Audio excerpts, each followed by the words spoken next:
So let's jump ahead about 30 days past the previous video, and we see that our Paw Paw are taking shape. In this cluster here, the other thing you can do is thin an individual out of a cluster. So that's a cluster 4 right there. And I'm going to pinch this one off right there, the smallest one of these 3. We're going to call that good.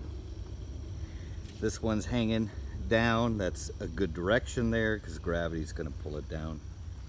There's a small one down in here. We're going to let that ripen or see how it develops.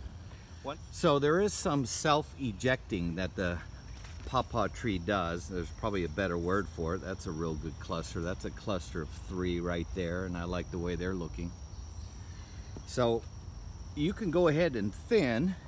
That's just a good practice, but the tree will do some work on its own too. So that's another group right there.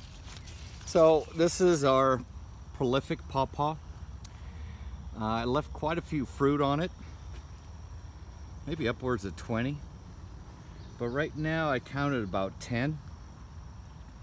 The tree itself has ejected some of the fruit, and it'll do that by nature.